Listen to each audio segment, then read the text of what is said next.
Dando continuidade aqui ao nosso conteúdo, a gente vai falar agora sobre significação, sobre sinais, né? Os sinais que a gente envia e o mundo cognitivo. Aí que, especialmente falando sobre Persona 5, né? Que foi o último lançamento, no momento que esse conteúdo está sendo gravado, em que as pessoas, né, os ladrões ali no caso, para poder entrar dentro do mundo cognitivo e encontrar a forma real das coisas da pessoa, né? Dentro do significado que elas criaram, eles precisam despertar aquilo no mundo exterior primeiro.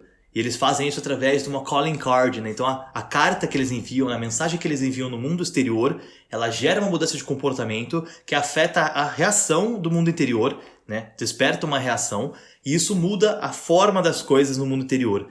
É simplesmente genial você pensar dessa forma, tá? Porque o que a gente está falando, né? Do Persona 5 eles têm então a questão dos palácios, né? Que as versões, as sombras, elas criam palácios no universo interior daquela pessoa, naquele mundo cognitivo.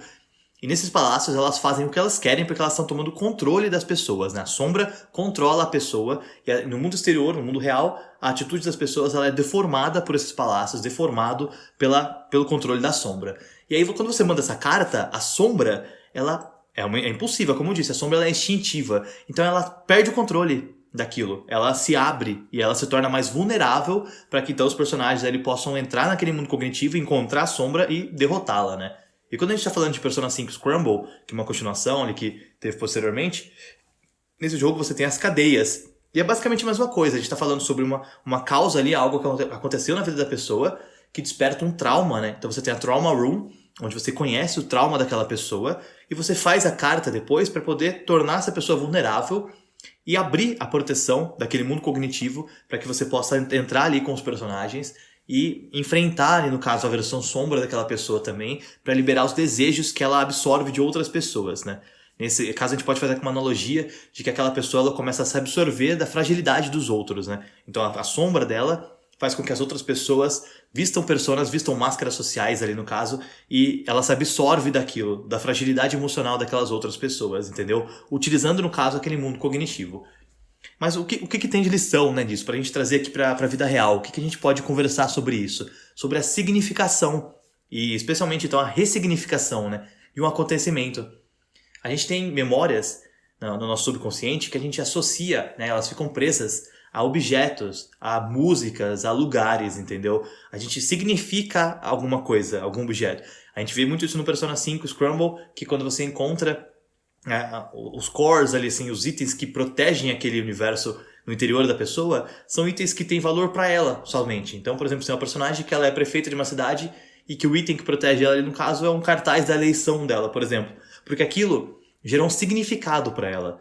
Aquilo tem uma significação que somente aquela pessoa vai compreender, porque está preso a uma memória, está preso a uma causa, está preso a um conflito, está preso a um trauma, a algo que faz com que aquela pessoa haja de maneira diferente.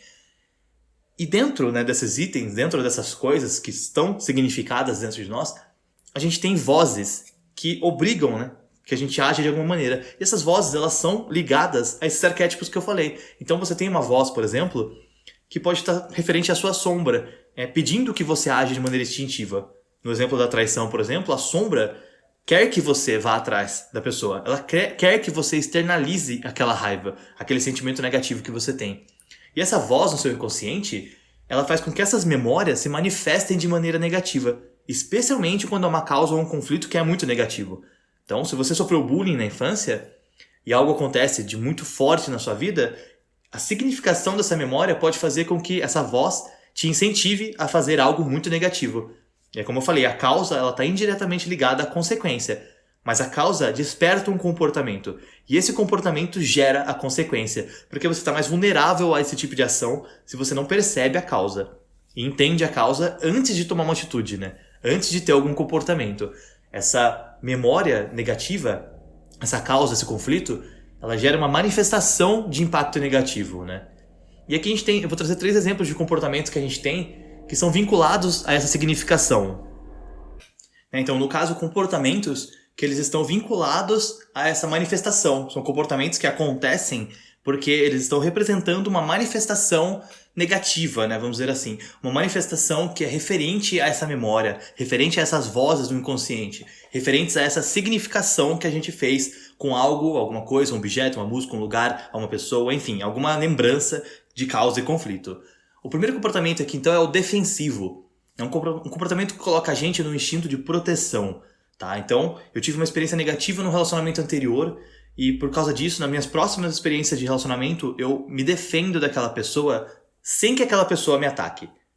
Eu vou criar uma proteção, eu vou criar uma barreira, eu vou criar uma armadura ao meu redor, porque eu tenho medo de passar novamente por algo que eu já enfrentei. Então eu me permito viver aquela experiência, mas eu me defendo dela, né, faço uma proteção ali no caso, que impede que aquela outra pessoa se aproxime de mim da maneira como ela gostaria. E me impede também de me aproximar daquela pessoa como eu deveria, talvez, entendeu?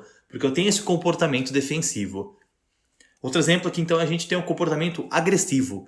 É um comportamento de revolta. Então, por exemplo, você teve uma experiência com pessoas, com um grupo de amigos que não aceitaram o que você era e você se revoltou com aquilo e isso despertou em você um gatilho que faz com que a sua sombra se manifeste de maneira mais fácil, mais rápida, mais instintiva ali no caso, quando algo similar acontece. Então você conhece alguém e essa pessoa tá criando uma intimidade com você ainda, tá? Né, se aproximando, fazendo uma amizade bacana com você. Ao menor sinal de que aquela pessoa esteja fazendo algo parecido com aquele gatilho, que muitas vezes pode nem ser, mas que você associe àquele gatilho, você tem essa revolta, você tem essa explosão, você tem esse comportamento agressivo. Eu não vou aceitar isso, eu não vou participar disso mais, eu não acredito que você está sendo assim comigo. Você ataca aquela pessoa sem perceber, porque em algum momento você precisou atacar, você sentiu que precisava atacar para poder manifestar aquilo que você é, para poder manter os seus desejos, manter as suas vontades, manter aquilo que você gostaria que fosse em você, né? Manter aquilo acontecendo. E por último exemplo aqui no caso é o comportamento evasivo, um comportamento de medo, né? Então voltando para o exemplo anterior, vamos supor que você teve um relacionamento abusivo muito complexo. E ao invés de você se permitir entrar num novo relacionamento e ficar na defensiva, você não quer que isso aconteça, você não quer se proteger o tempo todo, vestir essa armadura, e você também não quer agredir outra pessoa, você não quer ter esse comportamento agressivo, então você simplesmente se evade, você simplesmente foge daquilo. Então você está conhecendo alguém legal, e você está se envolvendo, você começa a falar com aquela pessoa, e quando você vê que aquilo está caminhando para algo bacana, você foge. Você se afasta daquilo. Por quê? Você tem medo de que aquele acontecimento, aquela causa, aquele conflito se repita. Porque tem um significado muito forte para você. Então, ao invés de você ter a lembrança do ataque e se defender antes do ataque, ou de atacar antes de qualquer sinal ali no caso, você simplesmente não se envolve com qualquer sinal. A sua significação anterior ela é ainda muito forte no quesito do medo. Isso faz com que você fuja de novas experiências, com que você fuja de qualquer possibilidade de gerar uma nova experiência. Esse comportamento evasivo também impede que você abra novas portas na sua vida, né? Impede que você busque oportunidades novas, conheça pessoas novas, se envolva com carreiras novas, enfim, qualquer coisa que siga a tua vida, porque você segue evadindo, né? Você segue fugindo daquilo devido a esse comportamento, ali no caso, a esse instinto de medo, né? Então, quando a gente fala de sinais de significação, a gente tem que entender os sinais do outro, né? Quando a gente vai entender a causa, a gente também vai entender o que aquela causa tem de significado para aquela pessoa. Por que aquilo machucou aquela pessoa? Por que aquilo marcou aquela pessoa? Qual o significado que ela tem? E aí a gente pode trabalhar uma ressignificação, que é algo que os psicólogos também fazem, a psiquiatria, enfim, a terapia faz. Ressignificar algo. Ressignificar uma causa, como eu falei antes ali, para gerar uma nova causa. Você entende o sinal do outro e você começa a mudar esse sinal, ou construir um novo sinal, para que ele possa gerar um novo comportamento e dar andamento na vida dele, sem que nenhum desses 3 comportamentos ali no caso que eu citei de exemplo, defensivo, agressivo e evasivo, gerem algum transtorno para ele ou para as pessoas que estão ao seu redor. E quando a gente entende o sinal do outro, automaticamente a gente também entende os nossos sinais, né? Então eu consigo olhar para trás da minha história e perceber em qual momento na minha vida eu tive uma causa ou um conflito que me deixou um significado ruim, né? Que criou uma significação, uma memória, né? Algum objeto, algum lugar, alguma música, algum acontecimento, algum fato, alguma pessoa, algo que deixou uma manifestação negativa, deixou uma significação ruim, para que eu possa trabalhar isso e criar uma ressignificação. Então, me livrar daquele objeto talvez, me afastar daquela música, não frequentar mais aquele lugar, ou mudar a memória que está vinculada àquilo. Então, se aquele objeto me remete a algo, talvez ele possa me remeter a outra coisa, a um novo gatilho, né? Criar uma nova causa, criar um novo conflito. Então, uma música pode ser ressignificada, um lugar pode ser ressignificado. Se existe uma memória ruim aqui, como que eu posso criar uma memória boa, uma memória positiva e diferenciada nesse local? Para não despertar nenhum comportamento defensivo, agressivo, evasivo ali. Ou quando eu ouvir aquela música, ou quando eu ver aquele objeto, quando eu me lembrar daquela pessoa, quando eu me lembrar daquele acontecimento. Como que eu posso evitar esses comportamentos, né? Eu entendo o sinal do outro e eu entendo o meu sinal também. E assim eu consigo lidar com esses comportamentos e mudar essa significação, né? Mudar o significado que aquilo teve para mim, mudar a memória que aquilo me traz e remeter a outra coisa, vincular a outra coisa, né?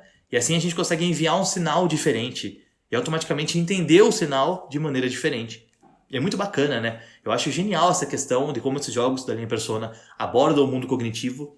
E acho muito bacana a gente conversar sobre isso, porque faz com que a gente pense em diversas coisas que aconteceram nas nossas vidas e que voltam a acontecer porque a gente ainda está preso ao significado delas, né? A gente ainda está reagindo a coisas que aconteceram há 1, 2, 5, 10 anos atrás, porque a gente ainda tem aquele significado como algo muito forte nas nossas vidas.